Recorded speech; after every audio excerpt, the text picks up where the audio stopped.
Hi, Pranav, can you hear us? Yeah, yes, I can hear you. Just testing, the mic. I think Akanksha and Sucheta have also joined. I don't know if they've tested it already. It might be a good idea too. We Hi, heard everyone. Sucheta and waiting for Akanksha. Akanksha here. Can you guys hear me? Yes, perfect. Okay. Hi everyone, we're already live and broadcasting. Okay, perfect. Are we not supposed to put out our video? Yeah, we've have a landing slide by now. As soon as we start the session, we'll turn the video. Okay, perfect. Sure. Thanks.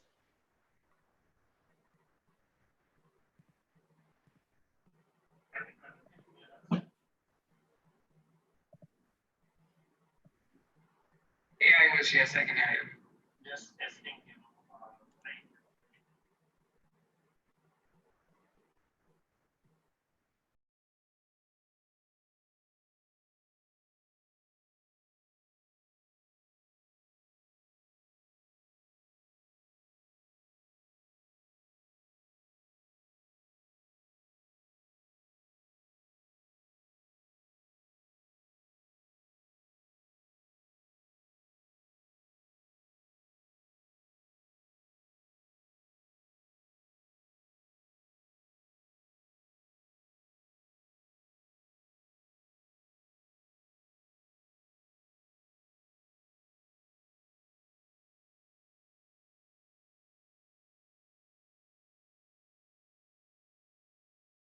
I'm not watching.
Brilliant. Hello all, welcome you all. I hope you can hear me. I'm Ayush Bansal.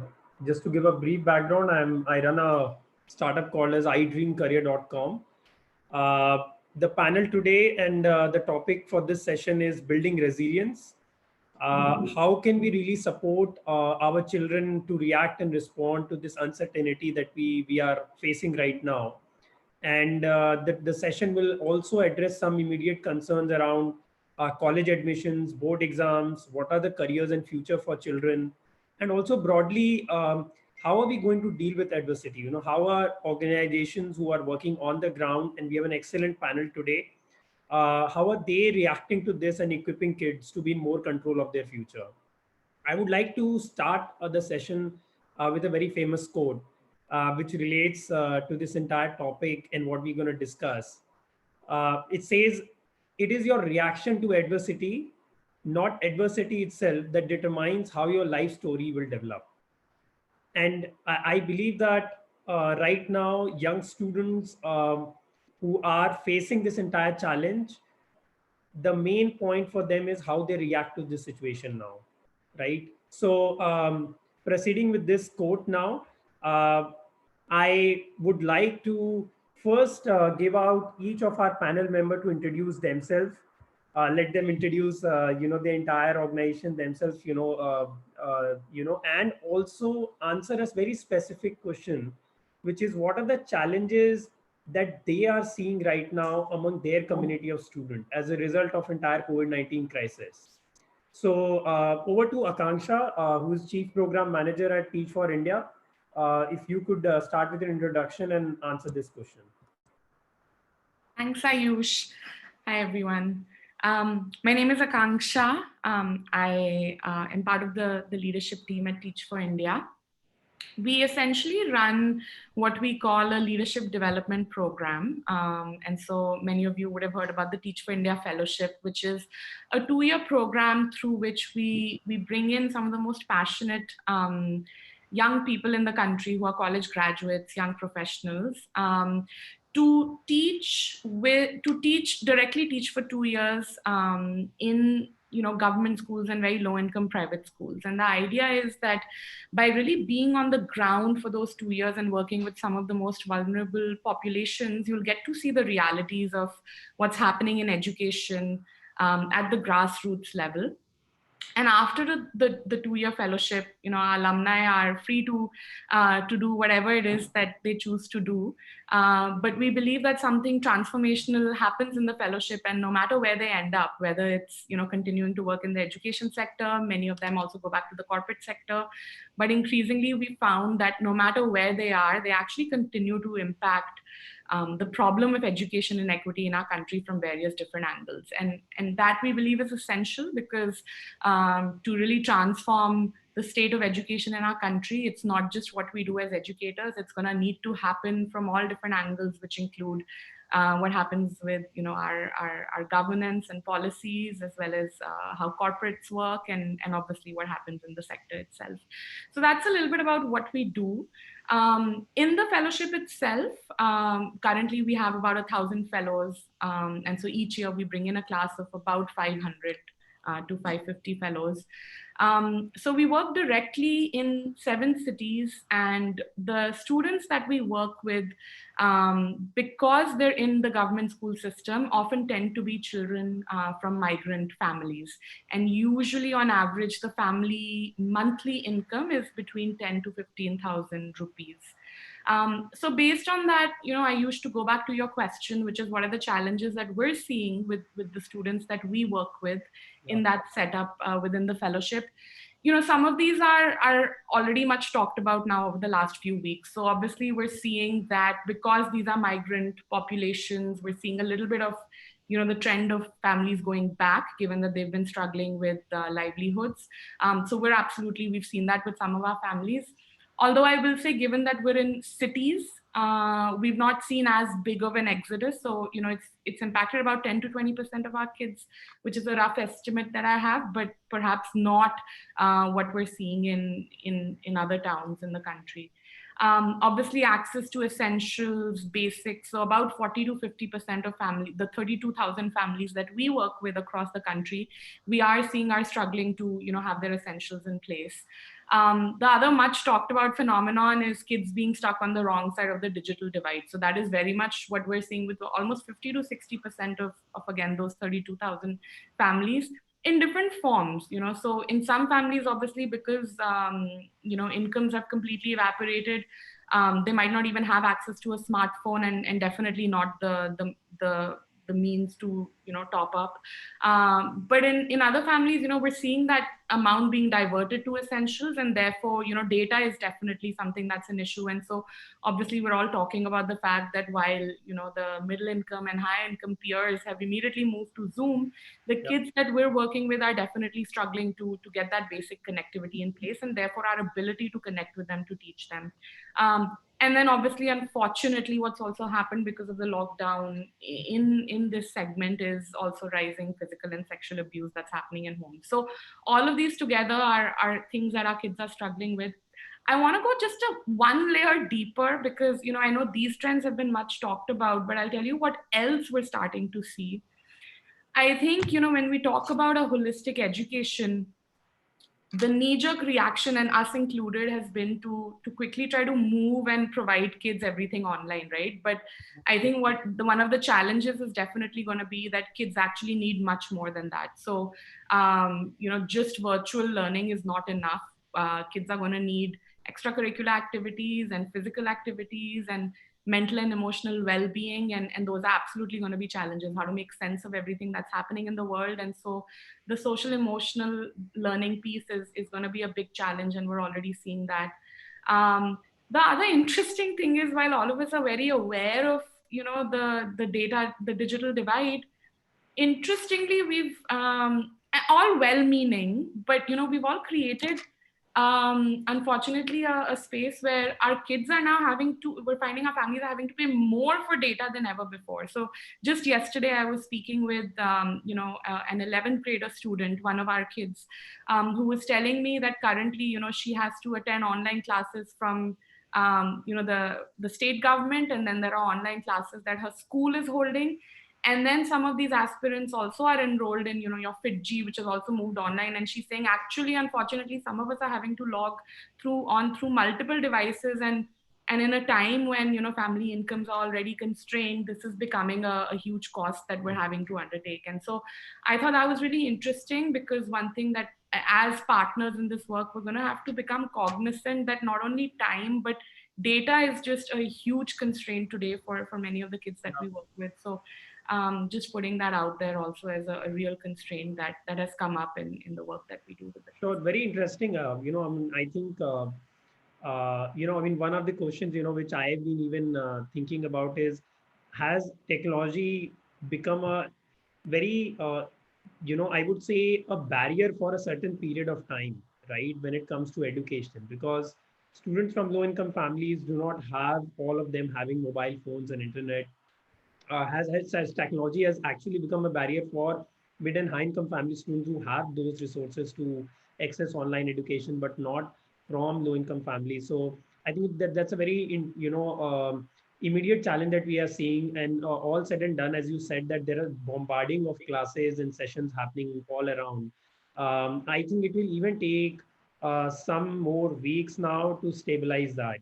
I think eventually that will stabilize as well. Is probably that would happen because it was an instant reaction by every organization, right? Correct. State Yeah. government organizations will do anything that can happen digitally. So I think that may stabilize as well in the coming weeks and months, because we all know that this crisis is here to stay, and maybe schools are not going to open very quickly as we probably were expecting to. So thanks so much, Akansha, and a really great perspective on it and the work that TFI is doing, and we'll talk more about it. Moving on to Sucheta, who is the CEO of Dream a Dream. Sucheta, could you please introduce yourself and talk about what are the challenges that you are seeing among your community of students right now?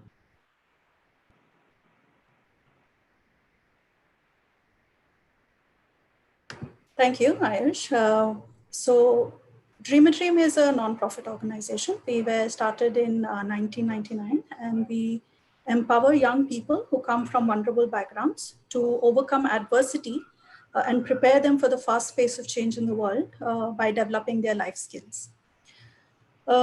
We do direct interventions with young people in Bangalore. We train teachers across Karnataka, and we also work with 6 different state partnerships where we help them integrate social emotional curriculums into their classrooms itself, significantly being the happiness curriculum in Delhi, which was our first flagship SCL inside of the school calendar. In terms of the challenges that we feel we have come across, what our young people are facing, and when initially the lockdown happened, we started talking to young people. We found that many of these challenges are common. So many of the things that Akansha has shared are common. So if I were to synthesize it, one, there is definitely loss of income and livelihood. With the pandemic, the lockdown has been severely has severely crippled economic conditions of children who are coming from marginalized communities. They don't have money to pay rent. They are struggling with hunger. There's no food. So that's a big problem. Migration, almost 5 to 6 lakh people are even currently on barefoot migration back to villages. So what we are expecting when children come back or when schools reopen is that many of these families may not come back to school. So there's possibly a much larger dropout that we will see in schools, especially affordable private schools in the city. There's very high levels of anxiety, especially if you're a child who's in the 10th grade or the 12th grade, you're in the transition phase, you're worried whether you'll have to give exams again, are you going to be in the same grade, are you going to move forward? So there's high levels of anxiety. Children are being forced to become adults, take adult decisions, manage adult roles. They have to take care of siblings, they have to take care of the house. So we are seeing that they're being asked to demonstrate roles which they don't necessarily have the skills for. There's a lot of confusion and misinformation, WhatsApp groups, hate messages, communalization. So that is creating an added stress. There's of course heightened violence and abuse. Childline received 92,000 calls in the first 11 days of the lockdown, which included both women and children. So we know that the lockdown has resulted in heightened violence in homes, which we might think are safe, but are not, as the data tells us. Akanksha referred to the gendered impact. Girls are getting impacted more. They are expected to take on these adult roles more. There's a higher likelihood that we will see dropout of girls. There's the loss of dignity. People from marginalized communities are being blamed and discriminated against when the pandemic was not created by them. So there's a lot of anxiety and loss of dignity around that. There's of course loss of learning because they're not able to go to school. But all of this is basically going to result in trauma and failure to thrive. We know that when children experience this kind of trauma in the early years of their life, this is going to impact them for even the future. So it's not just the end of these 2 months or end of the lockdown or when they come back to school. Unless there is an intervention, unless we think about how we are going to offset the trauma that children are facing, we are going to see behavior manifestations and trauma behaviors that children are going to portray, at least for the next few years, unless there's a sustained intervention to offset that. Right, right. I think one of the very important thing that you mentioned as a challenge is that a lot of migrant workers who where they have now shifting back to rural villages, from metro cities, and there would be a case wherein a bigger percentage of them may not even come back, right? Yes. Either because there will be no jobs left for them, even because of the dampening economy, and Yes. there will be huge dropout rates, as a result of this, because there is no effective system right now. And I think this is a really good point for the state governments to work upon, with the fact that how can they really change their admission from one school in metro area to a rural area very quickly and efficiently. I think there has to be a process with which that could enable. But the other point is, apart from the loss of learning, one of the biggest issue that as you rightly pointed out, is the social and psychological issues, emotional, psychological issues that we are going to see among students. You rightly mentioned having number of calls that you are receiving on the helpline. And I think that is going to be here. And I think there has to be a reaction to that as well, right? And especially for students in class 10 to 12, who have very less time actually, if you see. to cope up, because they have to immediately move to a career and a job in the next couple of years. They have very less time to react. I think these are broadly bigger, challenges that you've talked about. And I will move now to I'll now move to our next panel, Shweta Shetty, founder the Bodhi Tree Foundation, and over to you. But before that, I will also want to introduce her because she has very unique expertise of working with rural graduates, who undergraduates who are in the rural background. Their organization work with them. Over to you, Ashweta, on talking about what you do and what are the challenges that you are seeing.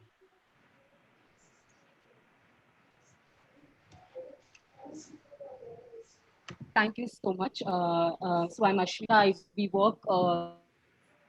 run an organization called Bodhi Tree Foundation, where we work with first generation college goers on life skills and also helping them to actually think about their careers. So we basically focus on self-awareness, self-development, and also access to opportunities. Our children are coming from backgrounds like children of sanitation workers, children from children caste and children tribe communities, children from economically poor backgrounds. So for us, I think the challenges right now our children are facing, in addition to the challenges which Akanksha and Chetakas pointed out, there is, so for example, many of our children live in hostels. So we work with Adi Dravidar welfare hostels, which means government-run free hostels. So for our children, hostels are the places of safety, their survival and everything. Because some of the children are orphans, they are taken care of by their grandparents or by their uncles and aunts. And just remembering one of the children who narrated the story of, like, she said that she actually will go to one relative's house to another relative's house generally, one weekend to another weekend. Now that she's locked in one house and really wanting to come out of that space. So I think the challenges in addition to learning has been stopped, and then our teachers, our professors are not equipped. They themselves are not equipped with using technology. And out of our 300 children, only 70 of them have access to smartphones. So all of those really facing a big challenge for us. Like our children are saying, like, okay, it's because they live in hostels. They said it's a 6-day lockdown. So they actually kept all their books in their hostels and went back. So there is no books available. And we are trying to connect with our children and hoping that we engage. And the other thing, our children are, most of them are coming from farming community. So at back home, they're actually engaged in agriculture full day and also raising cattle. And my worry is that because of this discontinuity to their education, it will pose a bigger challenge when they come back. Even for our second year and first year students, there is a big chances of them dropping out. So these are like big challenges I'm thinking like children of our communities are facing. Really, the crisis is huge. 70 out of 300 only having, smartphones or internet connection. Uh, and the other big issue is teachers are not equipped, for delivering digital education even. So, definitely, let's see how we react to this. And I'm sure you might have taken some steps, which we will talk in the later part. Now, I'm moving on to Anil. Finally, we have a male member. I'm happy about the fact that we have 3 female panel and 2 male over here. And we have females have definitely outweighed the male ratio over here. And that's really good to see. So over to you, Anil. You run one of the largest government exam preparation digital platform. Already you guys were delivering the entire courses digitally. What are the challenges that you are seeing among your community of students? Anil, can you unmute yourself, please? Yeah, hi everyone. My name is Anil Nagar. I am founder and CEO of adda247.com. And as Ayush has already mentioned that we cater to a test prep segment focused on government jobs. So essentially our audience is tier 2, tier 3, and we cater to youth primarily in the age group 18 to 30 years. So one of the biggest challenges at these times is uncertainty, especially for our audience. Uncertainty, in the sense there are multiple dimensions to it. One is most of these guys are already doing some course, and then subsequently they want to pursue something. For example, almost 30-35% of our students are enrolled in final year of some college or let's say a graduation course. Now there is a lot of uncertainty around it when that is going to happen. Another fear is that so there is always a exam date also whenever these exam notifications come. So government comes up with a age criteria, and mostly they will say that on 1st July you should be so and so age. Yeah. So, and in all possibility, government will take some action around that whenever notifications will come. But of course, it's creating fear and uncertainty and anxiety in these students. Now they are uncertain what's going to happen. One, they are worried about their own course degree which they are doing, and secondly, they are also worried whether they will be eligible to sit in these exams. Yeah. Other second challenge for these guys uh, or second worry for these guys is whether they will have same opportunities as they used to be last year or the previous years. For example, because of COVID, it's not possible to conduct exams. Government has almost postponed all the exams, including test prep, including even IT and medical also. And that is another point which is worrying them because till last year or till last few years, they had this notion that they will complete their course and then they will give some exam and probably they will get a job in some government sector. Uh, but now that's again getting questioned again and again whether there will be exam, whether they will be eligible for those exams, whether they will get through those exams. And of course, there is negativity, a lot of negativity around jobs.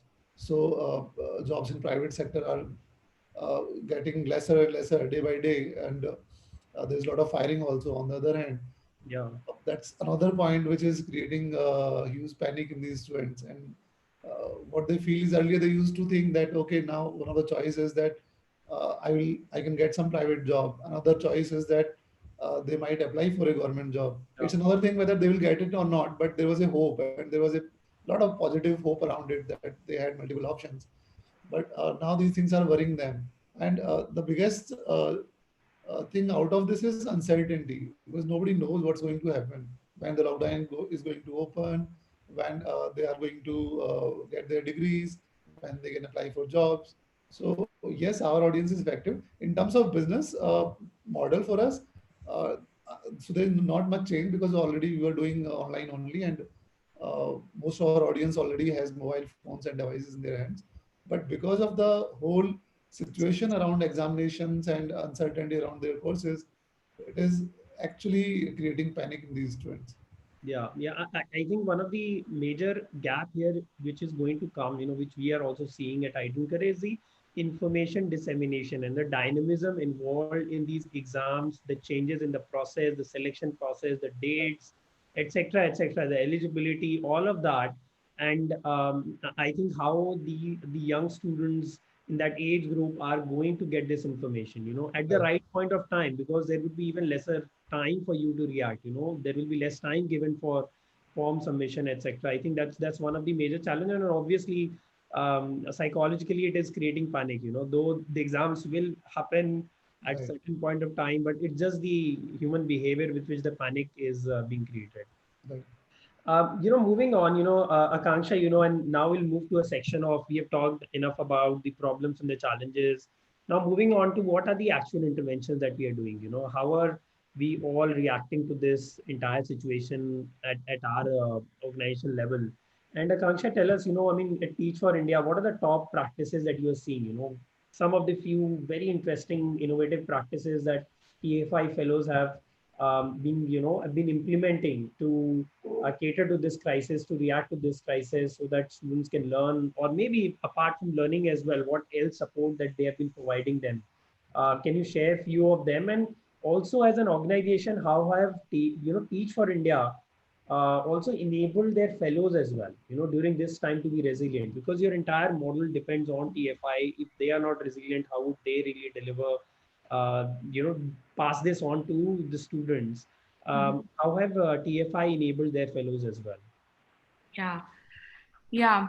I mean, interestingly, I think for years we've known how health and education are quite closely linked to each other. But I think what's happened over the past few weeks is that that connection and the flow of health and education one into each other has just become more stark than ever before. And so I think for people working in health and right now figuring out how to contain this, they're they're realizing that actually like health outcomes are closely tied to literacy, right? And so similarly, I think one of the big shifts that I'll talk about is, we've kind of really had to reorient ourselves and say that while we're in the education sector, actually it is very closely linked to health in multiple different ways. So I think at the very kind of outset, if kids don't have basics provided for, they're not going to be able to learn, right? So very quickly what we did was we took our army of fellows and staff and we actually collected data on each of the 32,000 families that we were working with. And actually that gave us very nuanced insights about what was happening on the ground. So we basically mapped, which families have access to food, medicines, essentials, internet, and a few other parameters. And what it told us immediately was, what are the hotspots? Where are the communities where, the government schemes are not flowing all the way down? Where, the Kirana stores are completely shut. And actually it helped, again, like I said, as people in the education sector, we're also now seeing our work as people who work in health outcomes and well-being, right? So our fellows actually have been instrumental in working with various partners on the ground, especially for those hotspots, to say, hey, like the essentials need to get to these communities. So that's been one immediate reaction. And it's just made us like even more deeply aware of community context, which is something we always prided ourselves on, given how closely our fellows work with parents and the surrounding ecosystem. But I think this kind of just brought everything together even more. Second, which I already touched on a little bit, but and Sucheta mentioned this as well. I mean, managing trauma, managing emotional and mental well-being, psychological well-being, this is just going to have to be the work of educationists who are working with kids. And by the way, that just spans, I mean, obviously we're very cognizant of what it's going to do to kids in 9th, 10th, 11th, and 12th grades, but it's going to be equally important for the younger kids. So again, we've very quickly reoriented and we've created new learning plans, but a lot of that, one key leg that the learning plans rest on definitely are how are we, providing our students the tools to be able to do this. Right. And then I look at it as three categories. Ayush, with COVID coming in, I think we think about what is transferable. So what were we doing offline that we need to now do online? And so obviously, how do we take curriculum to the virtual mode is something we've all thought about. What is non-transferable? I think we've had to be cognizant of the fact that relationships are much more difficult. And therefore what's going to need to happen when kids do come back. And that's very much top of mind. But I think it's also an opportunity to imagine what is possible now, which actually wasn't possible before. And so when I talk about how our learning plans have shifted, we're saying that they're not shifting for the short term. Actually, these practices are here to stay forever now. And so again, across grades, what we've struggled with forever is learning time, right? Like we know that learning time in schools has never been enough for 9th, 10th, 11th, and 12th grade kids, potentially even younger kids. And so what the new online systems that we're putting in place enable us to do is both synchronous and asynchronous learning, right? So what is it through platforms that kids can now do on their own, and how do we combine platforms like WhatsApp and Google Classroom to manage, hey, like what are things that kids have done on their own, what are things that they've not done on their own. And I think also it presents an opportunity to differentiate learning in a far more nuanced manner, right? So, who are kids who are higher on the uptake? How do we differentiate with them? Who are kids who are going to take more time and going to need a vastly different approach? So those are definitely things that technology is enabling, but we feel like we're not looking at any of these as quick changes. These are things that we feel are here to stay. So even when we go back to the school, how do we keep some of these practices to continue to expand the learning time? And then these are the same things, by the way, that we're doing with fellows, right? So as we train them on their leadership journey, as we train them to be better teachers, I think using the same principles, we're just getting much sharper about how are we going to use Firki, which is our online teacher training platform, in a better manner. And so these are, again, some of the things that we've done very quickly to, in light of, I think initially as, in light of what's happening, but over time actually saying that these are shifts that are going to serve the kids and fellows and our organization well over the long run. Right, right. I mean, very valid point that the changes has to be taken into consideration, that it has to be for a longer time. And I think that was very interesting on how you guys analyzed data point and created a personalized approach for your support, to different families, whether it's education or healthcare support or other, essential food item support that you guys have been doing. That's really interesting to know. Even, just sharing now that, even at our end, like today, we right parallelly right now, there is a session which we are doing with all the government school students on YouTube Live, and the campaign is called Dil Ki Baat, right? So, wherein today's topic for us has been Meri Pehchan, right? And we have taken into cognizant the entire fact of social, emotional, and psychological guidance, and basis that we started this campaign, wherein there are going to be a series of talks around these topics, right? And we are contextualizing in their background, and we also started a mental health helpline as well for students to cater to that. Very interesting. So moving on, to Sucheta, one of the very key component for Dream a Dream, which I have seen is experiential learning or intervention. All this while, one of that was one of the very important element. And with the lockdown, how is Dream a Dream changes intervention to deliver the component of experiential learning? And also, do you think that life skill is going to be very critical now, going forward for students to cope up with this entire crisis in the near future? Is life skill going to be one of the very important component more than ever before?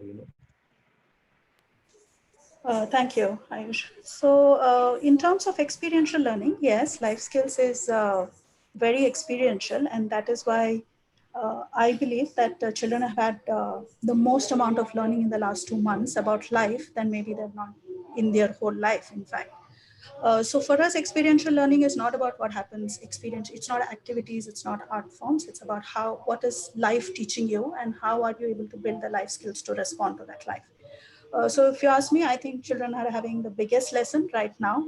And our role as educators will be to help them make sense of this experience and help them cope with it and learn how to deal with it. So that was with what the shift will be in Dream a Dream's intervention itself, that the experiences happen and how can now children make sense of that.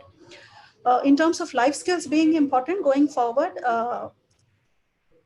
I will have to say that it was the lack of life skills that left children unprepared. If we are seeing children who are today unprepared to respond to this crisis, it's because we didn't invest in their life skills.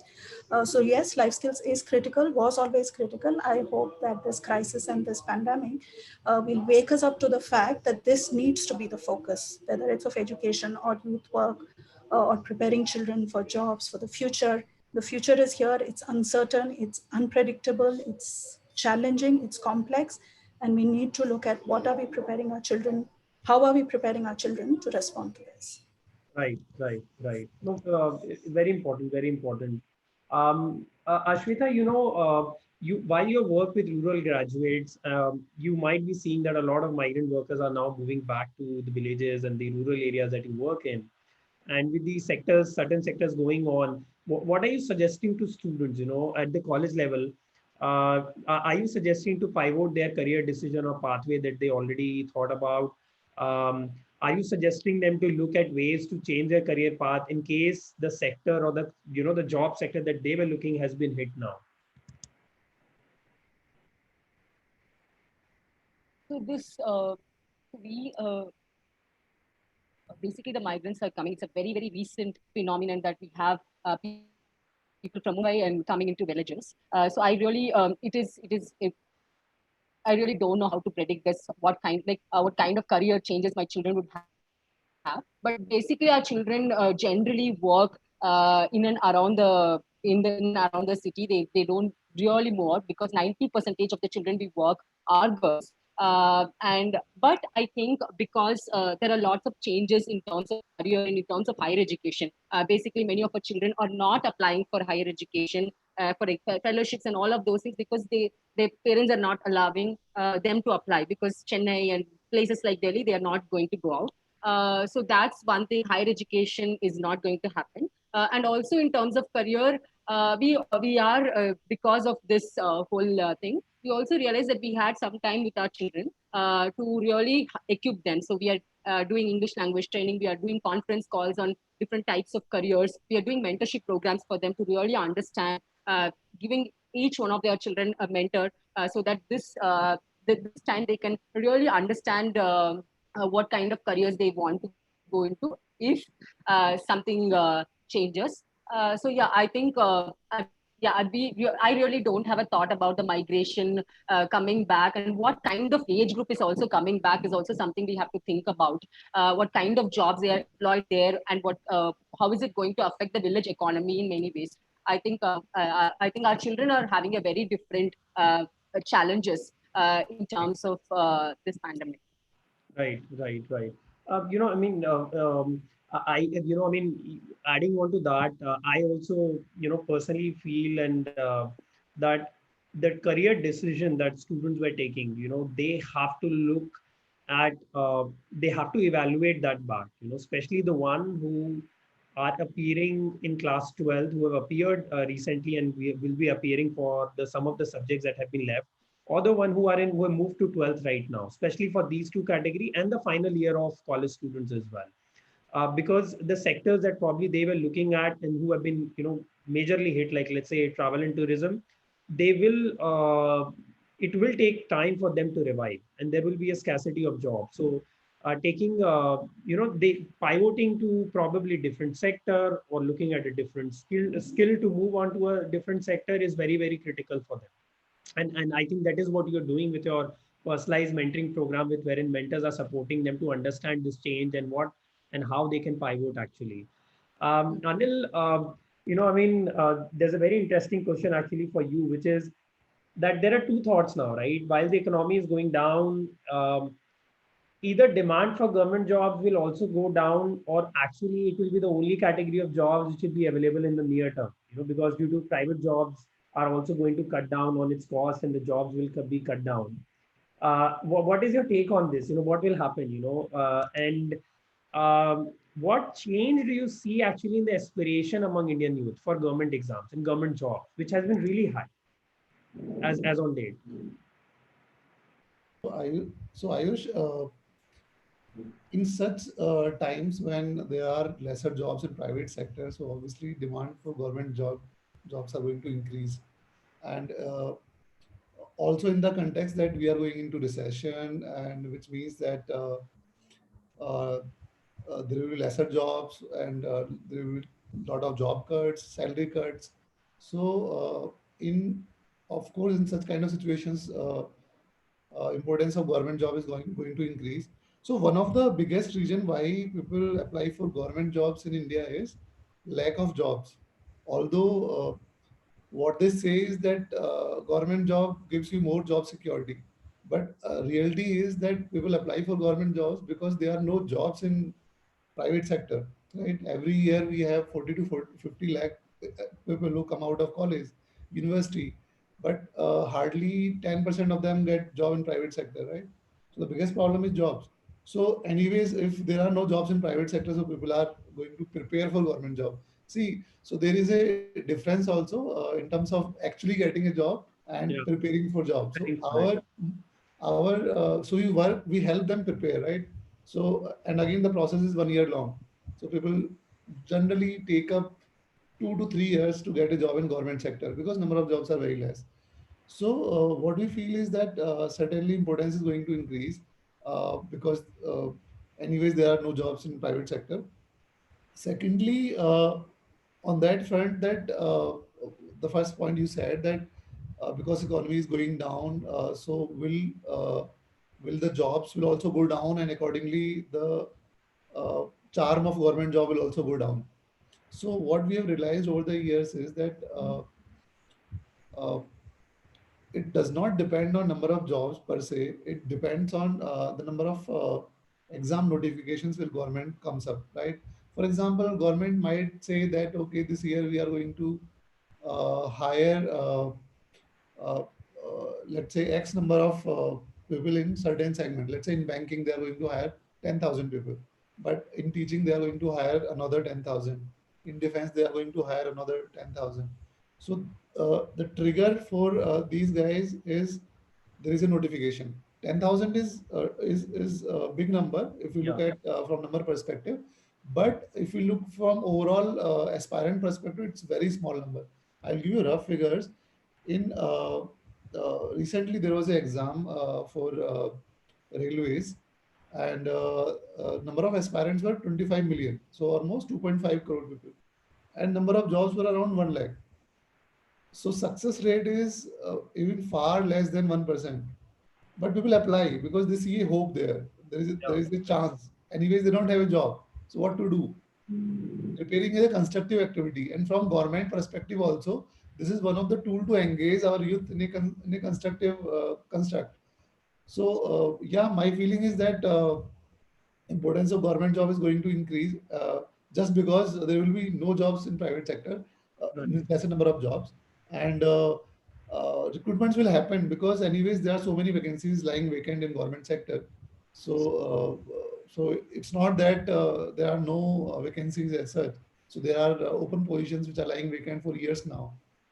So my feeling is that yes, this will be the time when this sector, especially government SPF sector, is going to boom out of all tech segments. Very interesting. I mean, I think that the number of seats for the jobs are less, but the aspirational number are huge, and whenever 10,000, 15,000 seats gets opened up for any job, the aspiration number is much huge, and let's see how it goes on in terms of the demand for government jobs and which way it takes. But yeah, I mean, eventually it looks like as of now that it may increase the demand for government jobs overall and the aspiration. We are short of time. I think we just 1 minute left, and we got two questions which have been already being answered. One by Sucheta, and we've already taken one into a perspective of our discussions before. If there are any questions as of now, we can take it up. It's open for any questions as of now. But to conclude this entire session, what we understand now are that the challenges in the education domain, especially at adolescent age and in the youth level, is is a combination of diversified sectors as well. It's interlinked. Education, health, basic sustenance. I think they are interlinked more than ever. I think more than before ever, it has never happened. The need of this interlinked issues that has come in front of us. And I think one point which has come from everyone, from a very such a diversified, from government exam preparation organization to organization like Teach for India, which is in education, to life skills and rural graduate job preparation platforms, and organization like Dream a Dream and the Bodhi Tree, is that all these are going to be interlinked. And while we look at the intervention, we need to keep this as a thought of how we could really react and change our intervention, which can just not support them in education and learning, but also support them in their social psychological aspect of their family support, their health, and all of that as well. So with this note, I think we will end this session. Thank you all for joining in. And I hope you guys are keeping safe at home. Thank you so much. Thank you, Thank you. everyone.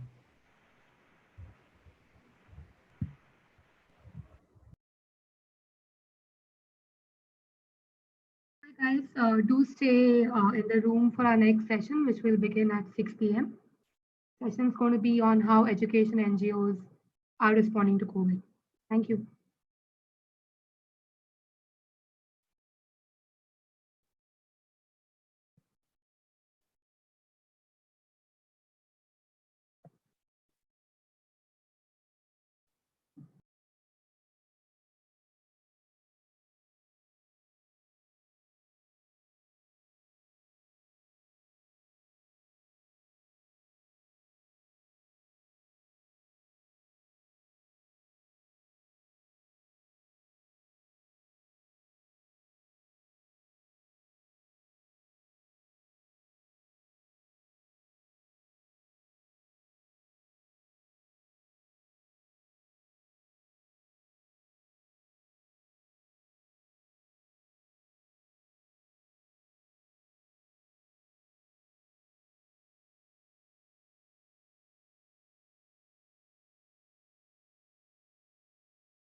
Great. Organizers, are we ready to go?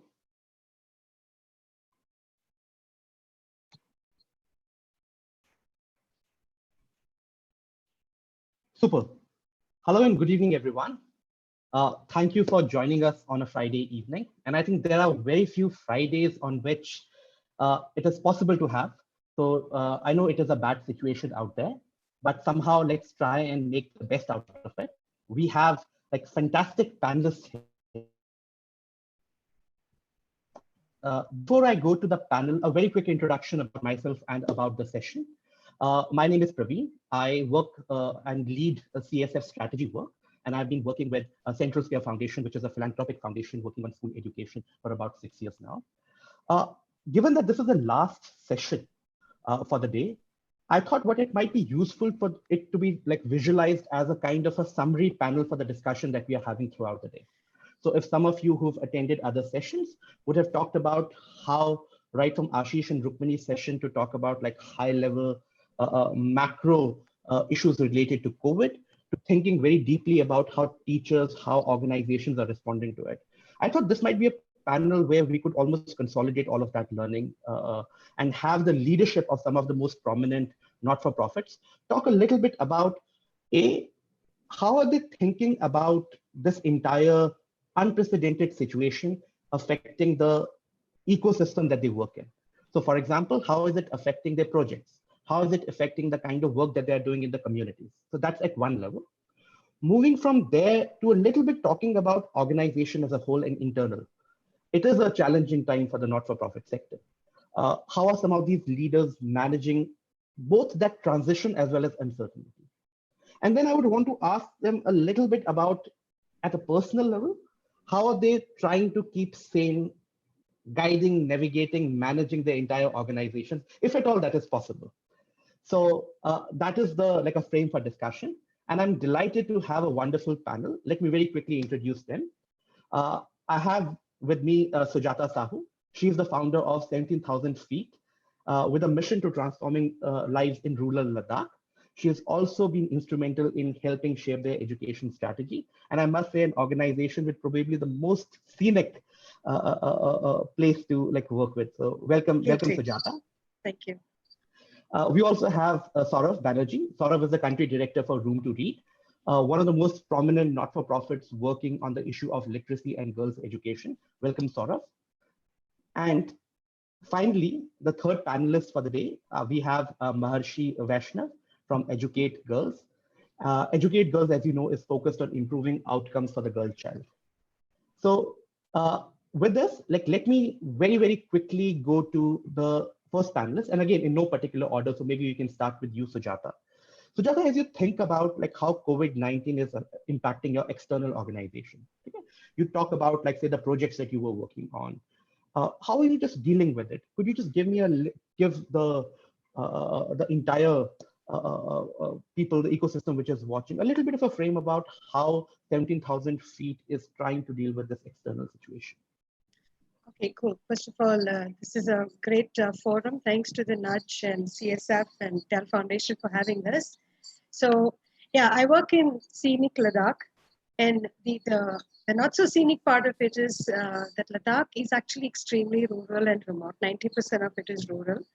We don't have the infrastructure that most of the other urban or even some of the other rural areas can claim. So I possibly work in the areas which have absolutely no roads, no electricity, no connectivity. So you can just imagine how tough our work is. So in general, most of our projects involve going to the villages. So we work with about 220 very remote villages across Ladakh. And as the name itself suggests, 17,000 feet, we're going to work with villages which are absolutely inaccessible and across high mountain terrain. So having given you a bit of the background about how Ladakh is, so two of the main projects that we do is we want to transform the lives of people who live in these communities so they don't have to migrate. And one of the core reasons for their migration is education. So there is a government school in every single village of Ladakh. And it doesn't matter even if there's 50 children or 20, there is a government school there, which is a fantastic thing. But the problem is that communities or parents usually feel that the government school isn't good enough, and for obvious reasons. So they tend to migrate. So most of our work revolves around going to the school, improving infrastructure, talking to the communities, training teachers, working with the government on policies and procedures that they can implement. So things were going fine. We even digitized quite a few schools, but provided solar electricity, and we were said, okay, we've managed to digitize 120 schools in such a remote area. And that was quite a big achievement, and along comes COVID. So, and like you rightly said, it has disrupted pretty much everything. And I think I won't be alone when I say that it has disrupted our work to the largest level. So if you look at now physically going to the schools, like I said, there's no other way for us to do much. We physically go to the school. That has been disrupted in a large way.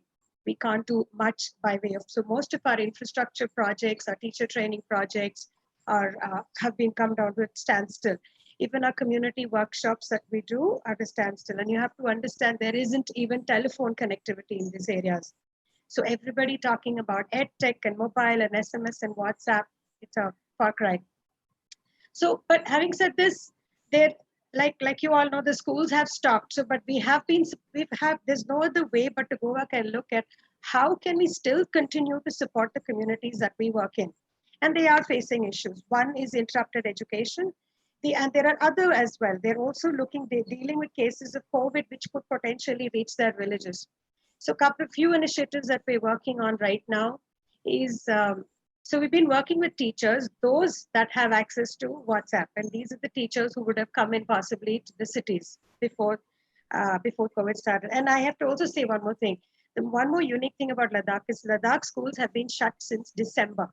So they're looking at a loss of education now already for 5.5 months and potentially 3 more. So many teachers in the cities, we've been working with them, suggesting lessons and lesson plans in which that they can even work temporarily with maybe the 20 or 30% of students who have access to this. We're also working a very fantastic initiative. We've realized that education, we can't rely on EdTech. We can't rely on digital. There's no electricity in all these villages. So the one thing that the teachers, specifically in Kargil district, have done is we are working to create video lessons, I'm sorry. And this is, and they're doing a fantastic job of it. So what 17,000 Feet has done is we've regularized the whole thing, tried to put it into a good framework in which, see, whenever schools open, they will have access to these videos in whatever form, maybe in their TV, on a pen drive, or for those people who are online. But as of now, there are a mix of initiatives going on, but EdTech's not working completely. It's not going to work. But that said, these teacher communities are creating an asset base of hundreds of videos in various languages. And it is in the local dialect, so it helps the child learn quite a bit. We're also, the other thing is, of course, our communities are severely affected. So we're now putting together a massive outreach program. Our schools are not prepared for this outbreak. So one of the early things we decided is education may be disrupted, but we have to prepare for the future. And I say future, I mean short-term future and the long-term. We see a lot of changes happening. But while doing so, we also are helping the community in their immediate needs, where it working with the administration and health supplies and hygiene supplies and so on. So that's basically a little bit of what we are doing. So thanks, Sujata, like very comprehensively, like laid it out, etc. Let me go over to Saurav. Saurav, like Room to Read runs some of the largest programs on early learning in the country, for example. Like, how are you dealing with, for example, like say this tremendous disruption in the external environment? We know the governments are struggling with trying to like make sense of like what to do, what not to do. So if you could give a little bit about like how have Room to Read's plans external with the governments across the country like been affected because of this, and what are you doing to mitigate that?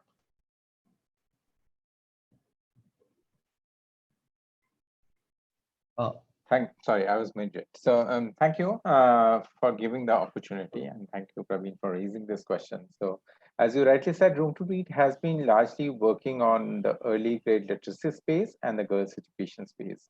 And as an organization, we are not really an organization who were very tech focused in that way. Most of our programs were like in the school with the teacher, with the family, that kind of program. So it was a very very close interaction with the community teacher, and especially focused on the school.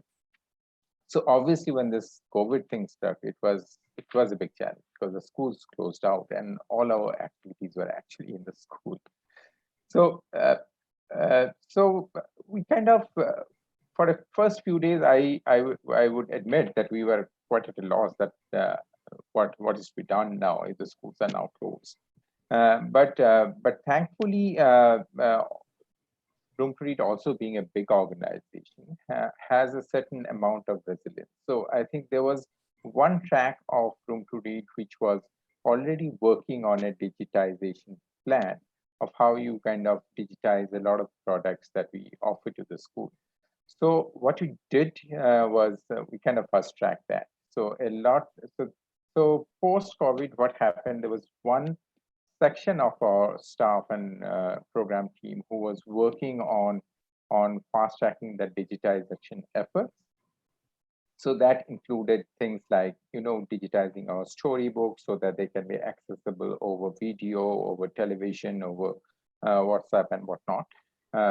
Developing audio capsules, audio lessons, which can be transmitted over the radio. We are using community radio also at certain places.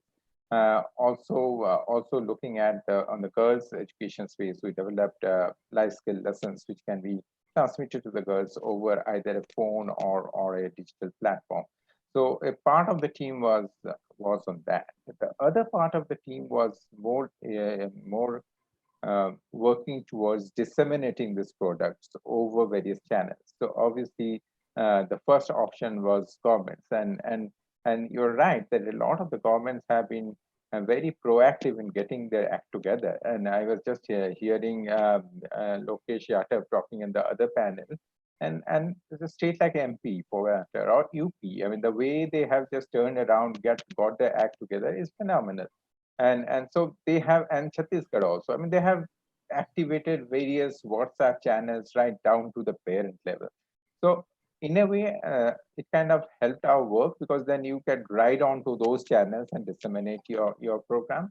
But at the same time, there were cases where there were not adequate channels available. Like Uttarakhand is a case where we had to rely on the community radio because being a hilly state, network connectivity is a problem. So we focus more, and community radio, thankfully, in that state is very strong. So we took the community radio route. So the other part of our team was actually figuring out what's the best way to disseminate this content, and then kind of get to the teachers. This part of the team was also trying to get in touch with the parents, the teachers, with the regular interaction. Kya chal raha hai, how can you help you? What kind of content you read, and all of that thing, which is very necessary in this kind of situation because everyone is very confused. In the process, what we also realize, and I mean, it's not everybody realizes that tech, in spite of all its good positives, you cannot still reach everyone through tech. And, in the morning, Anurag was talking, and even in Delhi, the spread, the reach is only about 40% of the parents have a smartphone. So forget that in many other remote states. So what we are also doing is also working on an offline package, which is basically a kind of set of self-instructional material, which the child can take home, which can be given to the child, the parent, and they can do a lot of learning at home, whether it's the early grade student or the girl student.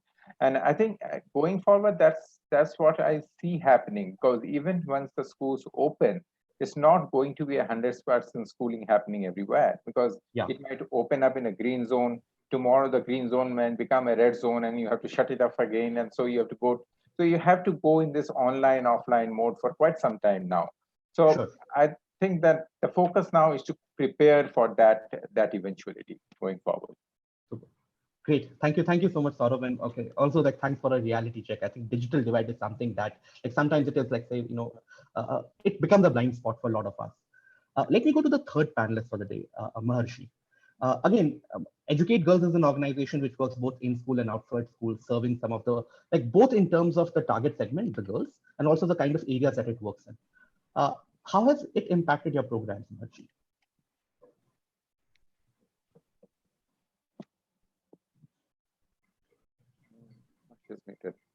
Before I begin, thanks so much for this opportunity. It's great. Congratulations to Nudge, CSF, and MSDF. It's been incredible gathering. Educate Girls, as the name suggests, we focus on enrollment, retention, learning, and life skills of girls, right? Pretty much similar to Room to Read does on the life skills side. We work in very rural, very remote, tribal, underserved villages in Rajasthan, in MP, and very recently in UP as well.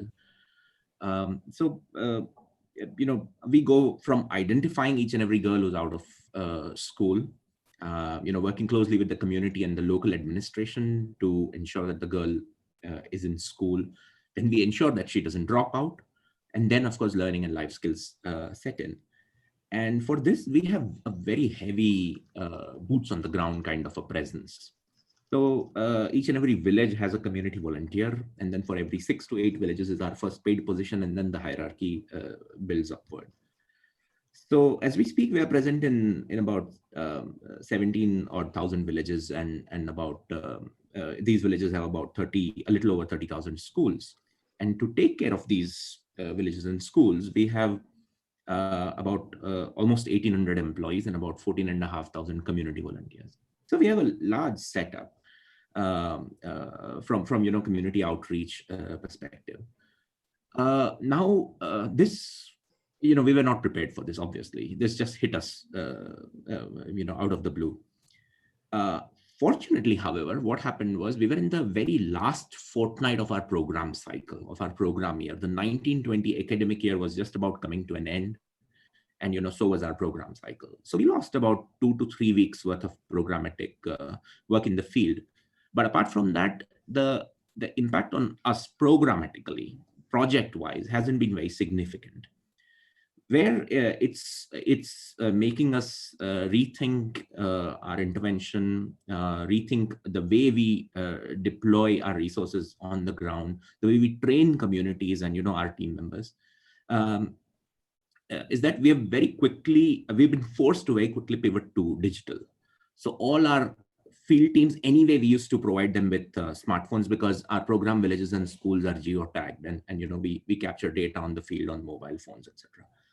So that training has very quickly shifted to Zoom for business and WhatsApp for business. So it's a very smooth transition. Where we are now going to face challenges in working with communities, because as Saurav mentioned, smartphone penetration is very minimal. We had done a survey last year, and less than 20% parents, and that too male parents, so father or the elder brother, would have a smartphone. So that is going to be a challenge. The second thing is our door-to-door, the census where we identify each and every out-of-school girl, that has got stalled. So our expansion in Uttar Pradesh, which was in the Bundelkhand region, the prerequisite for that was we would identify each and every girl who's out of school. So that isn't happening as we speak. But then we are hopeful that once schools or rather communities reopen, schools may reopen a little later, we will still be able to do it fairly quickly. Sure. So the impact has been fairly minimal as of now. However, depending on the extent of the lockdown and when schools reopen, we'll have to rethink. Great. And thanks, Maharishi, for bringing out the issue of enrollment also. I remember listening to Dr. Banerjee, Rukmini Banerjee from Pratham, and she mentioned that, at some level, at a policy level, we had almost thought that the battle for enrollment is won.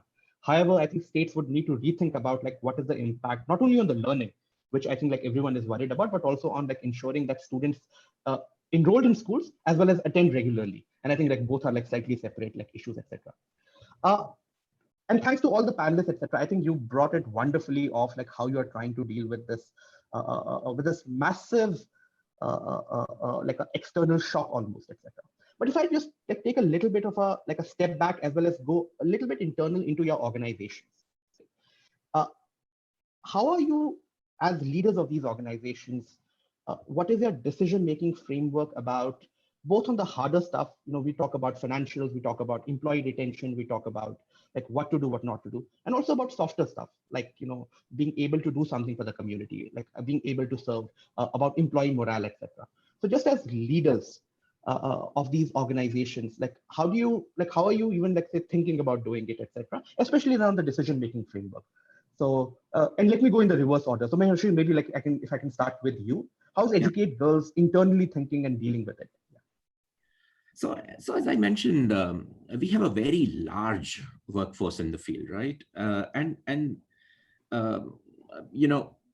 geographies where we operate in, talent is anyway very sparse. So the ones that we have managed to get on board, ones that we have trained, are aligned on values, etc., we want to take care of them. So our priority one, immediately once the government announced the lockdown, was obviously shut all offices, but was to look after them. So within 2 days, we set up a 24/7 helpline for our employees, which basically provides physical, psychological, financial, material support to all our employees. That was the first thing that we did. Then we had our founder CEO record a video message, which was then circulated widely across WhatsApp and emails to all our employees, where we basically reassured them that they're not going to lose their jobs, they're not going to face any salary cuts, and once the the lockdown or the situation improves, then we'll be back on track. So reassuring them that they don't need to necessarily get any any more concerned. The third thing that we did, which was fairly unprecedented even by Educate Girls' standard, was immediately we so the workforce that I mentioned about, the 1,800 odd employees, out of that, a little over 1,500 actually work in the villages and are at state prescribed minimum wage plus mobile allowance plus traveling allowance, etc. So they don't necessarily make that kind very high salaries. So for all employees who make less than 20,000 a month, basically we announced a top up, an immediate top up of 5,000 rupees. So almost 1,600 employees got 5,000 in their bank accounts straight away. So we said this is the least that we could do in times of uncertainty, and take care of them. So that was on the employees side of things. Sure. On the community side, and because we have very deep ties with the community, and we have the coordinates of all sarpanches and ward punches, But employees are actually, sorry, community, I actually want to go separately. I just want to keep at least this one like at an organization level. Thanks again for sharing and for being a compassionate organization. Sort of over to you. How's Room to Rate internally like dealing with it? Sorry. Again, Room to Rate being a big organization, a kind of a global organization for what you may call it, it has both its pros and cons, I guess. On the pro side, I guess the strongest thing is that you have a certain level of resilience, as I said. I mean, there is this sense of community. This is the larger community. We are in it together. You have a huge employee base, so there are people to lean upon each other. People are kind of working together. We also have a strong people operations department. So this whole thing about there was a specific department dedicatedly working towards how to keep the people happy, how to retain their moral, how to have regular team meetings, how to have regular catch-ups with them. So that part, I think, was well taken care of, and that has not been much of a problem. But on the flip side, again, since it's a big organization, so the steam required to run the engine is also big. And these times where funding is likely to be a problem. I mean, we heard it since morning that the funding for the nonprofit sector is going to be a challenge. And it's not only this year, it's going to be years after. So that was the challenging part on how to really, how to kind of cater for the future years. And I think what happened was in this process that we became very innovative, and we tried to look at, because again, similar to Educate Girls, since since we were kind of certain that we are not going to kind of touch our staff and not kind of create not layoffs or losing jobs, so that is definitely not a something that we are considering. So we looked inwards. So we looked at our systems, our processes, how they can be streamlined, how you can cut the flap there, how you can bring in more automation, how you can make those systems more effective so that you start saving money, which then can be plowed back onto the program. So that's I would say has been our effort. Great. Thanks a lot, Saurabh. Sujata? Yes, I'm happy to be the outlier in this group. So unlike Educate Girls in Room to Read, we are not a very large organization. We have a very large geographic presence of 60,000 square kilometers where we work in, but so our perspective is very different. So yeah, this thing took everyone by surprise, and financially, definitely we were not prepared for it. So this was something, so one of the biggest things I had to face as the leader, I think the first month was the hardest for me. We've had to take really hard decisions. It was not about letting people go as much as we've had to put people on furlough. So now having to take that decision, how much will your cash flow last? And knowing very well, like Saurabh just said, funding is going to become very difficult for this year, maybe until the end of next year. So we've had to take certain decisions in terms of what were the key tasks that we did not want, which were non-critical at this point. So we put a couple of those projects, administrative, like technical projects, on hold. And when it came to the people, so we had a discussion internally within the board and with the entire staff. And I'm talking of the field staff as well. So you see, the key part, I would put something a little bit differently. I think our resilience comes from the fact that because we are very small. What has happened here is we have a very small team. We're about 30 plus strong, and these are all most of them are Ladakhis. And what has happened, we took a collective decision that yes, we have to, what is foremost, most important was that we continue to do the work and support the communities that we work in. Towards that effect, if we need to continue to do this, keeping the organization and the spirit of work alive, we took a collective decision to take pay cuts within ourselves. So, but then also the good thing that did happen that some of our funders and our board members themselves came forward, and they tried to pitch in ways in which we could help our team members. So I think the most amazing thing that I've seen in our organization is how our teams from the ground have said they will support, and they are more aware of what is likely to happen to their communities and how they are more needed than ever. They were willing to work without pay. They were willing to come in and until the organization got kicked back on its feet. The other thing we wanted to say was, the one key decision also we took in that we had to go back and look at, all right, we're working in education, we're working in community.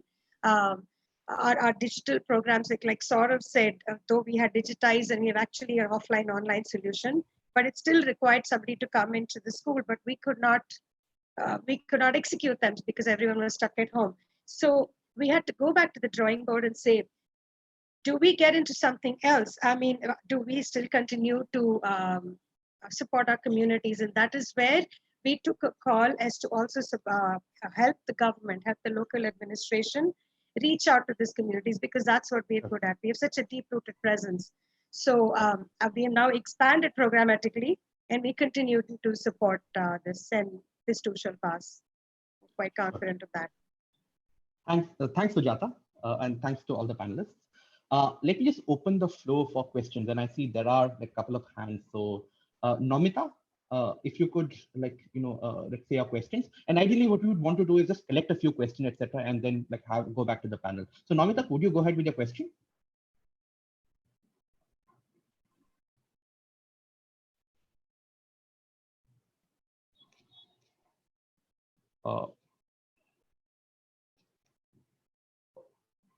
Okay, I don't see a question from anyone. Are there? Sorry, let me just reframe. Are there any questions? Okay, so yeah, someone asked a question that what are the future plans, 6 to months, looking like? So, and let me add a little bit on that, etc. And I think till other questions come in. If you put a little bit of a thinking hat on to what 6 to 8 months would look like, and even what this year and next year would look like, what are the things that you think would change because of COVID, and what are the things that people think would change but would return back to the normal? And like, let's keep it a slightly like a quick question, and I'll hold you accountable to your guesses maybe after a year. So maybe like sort of if I can start with you, what are the things which would change? What are the things which won't? I think quite a bit would change. The school system, as we have seen till now, we would undergo quite change, at least in the short and medium term. I'm not guessing for the long term. Might be it will come back to the earlier stage, but at least in the short and medium term, I think the key change that's going to happen is you'll have less and less physical instruction time happening in the classroom. So due to social distancing, due to the fact that there will be off and on, schools will be open and closed. So that's going to be a reality at least for the next 1.5 years. And so for our 6 to 8 months plan is basically preparing for that. And as I said, I mean, so we're looking at a offline plus online kind of a package going forward. We are looking at a package which also considers that fact that teaching now is not going to happen only in the school, but also in the home. And keeping in mind the fact that child is also going to be taught at home. So parents are also to be co-opted in this process of teaching. And it's not only the teachers. So there are activities that you need to do with the parents as well as the teachers. So that would be my short answer to that. Sure. Let me go to Maharshi, you. And there's an actually interesting question that maybe like before we go into the future, like crystal gazing, etc., you could answer, which is that how do you engage a purely field-based organization? And I know Educate Girls has a like large field force, etc. What are some of the ways in which you think that an organization, which is like pretty professionally like run and managed, etc., is able to engage with a large field force, multiple geographies, etc.? So I would echo sort of sentiment that we'll see some drastic shifts that will happen for the near to medium term, but in the long term, I guess we'll all fall back to normalcy. On engaging with the field team, so all our field staff, as I mentioned, have Android operating system smartphones, and there's an Educate Girls app on their phones as well, preloaded. And we use it extensively to collect data and to exchange information, etc. But that alone, we realized, is not going to be enough. So therefore, we basically created smaller groups, geography-wise, function-wise, interest-wise, on Zoom on WhatsApp for Business, and then we use either WhatsApp for Business and Zoom for Business for exchanging ideas and information. But that's not all. What we have done is we have also got a mentor for our team. He's based in San Francisco, but he's great at team and team dynamics and org behavior and org culture and all. And every Thursday we have learning with Judah. I mean, his name is Judah Pollock. He's a Silicon Valley based mentor, and one of our funders was very gracious to suggest him to us in the pre-COVID times. But then we thought we'll leverage this lockdown and get him on board. So every Thursday we have a learning session with him. So, from geography, function, and interest-based smaller groups that we have created, which meet periodically every week, to, getting a mentor on board, we are keeping them engaged largely using mobile devices. Great. And there's one, thanks, Maharshi. There's one question about, and I think Sujata, if you could take a shot at it, etc., which is to say that what are the kind of programs that you envision, let's say, morphing, which would continue in short to medium term?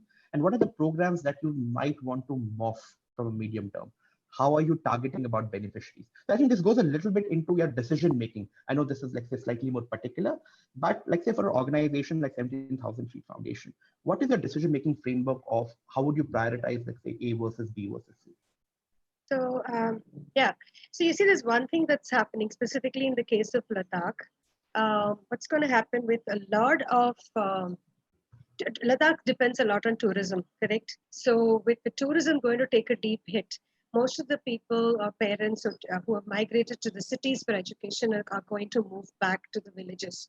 This is actually going to put increased pressure on the government school system as well, not just in terms of infrastructure and teacher resources, but also in terms of the learning. There's going to be a language gap, there's going to be a learning gap and so on. So interestingly for us, when we looked at our existing programs, we were anyway looking at one of our metrics for measuring how successful our program was to see where have we been able to reduce student migration from the villages into the cities. Now, because of COVID, we're seeing that it is anyway going to happen at least in the next year to 2 years. And after situations normalize, it may move again. So the need for our programs has now become even more so. So our programs still stay relevant.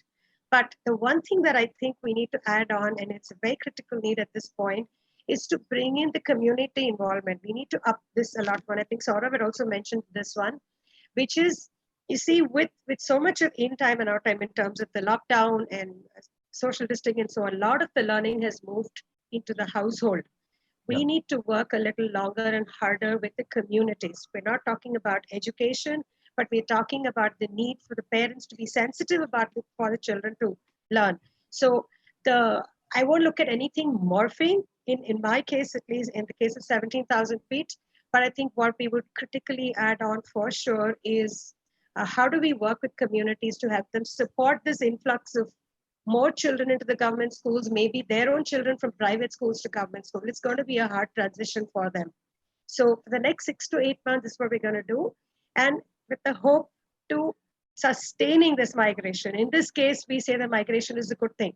So if these people have actually moved back to their villages, it's a good thing. So that is what we are going to look at. Sure. Actually, on the migration question, there is a very interesting, let's say, question / observation by Fiona ma'am, which is like, say, migrant workers, and we've all seen both the distress migration as well as the like a heartening pictures of migrants moving back with their families. What is going to happen to education in the government schools? And again, I don't have an answer, but this is something that even I was exploring. Like most of the migrant in India is actually male migration. If you, for example, like hear people who've studied migration, like Chinmay Tumbe at IMA, most of the migration is actually not the family migration. It is the male migrants from like eastern states of India, UP, Bihar, migrating in search of jobs. How much of it is like, for example, like floating children population? I don't think so. We collect a system level data on that. I know there are pockets of organizations which have done that. But yeah, I think this is something. And again, if some of you have any observations on the migration part, to say about how this would, for example, impact schooling going forward, like would love to have that. But I think on a system level, this is something that, like say, we are struggling with, which is completely unprecedented. Like because you shut down the economy and people have temporarily, and maybe in some cases for an extended period, gone back home. I don't know if some of you, I know like Mershi and sort of in the areas that you work in, if you are seeing something. Yeah, I can go on that. So migration, we have been actually working on migration for some time, not due to the COVID situation. I mean, this is of course a specific different kind of a migration, but in large areas of central India, Madhya Pradesh, you have these large families migrating out to Maharashtra, to those places for job, for various other reasons. So even in our programs in Madhya Pradesh, if I may say, a large, significant part of the instruction time, the children had just migrated out. So we were anyway trying to struggle with how to deal with those children. And we were anyway thinking of having packages or kits which you can give to the children while they're migrating, so that they are at least there to minimize the learning loss, I would say. I mean, you really can't get them into full stream education systems unless the place where they're migrating to also has you have a tie-up with those governments. That's the systemic level integration. But on a programmatic level, what we were trying to see is if we can have kits that we give to the families, which will minimize the learning loss. Of course, the COVID migration is a bit different because here you have a group of people who has just come back to the village. Now, there are various layers to that. There are various layers in the sense that one, it would put some bit of pressure on the village school, which had probably 20 kids till now. Suddenly it has an influx of another 20 kids. And there's only one teacher or not even a teacher. And so how do they manage that? So there's a management issue there. There's an issue of also expectations and the fact that many of these kids would probably be coming from the cities, and how they gel with the village population.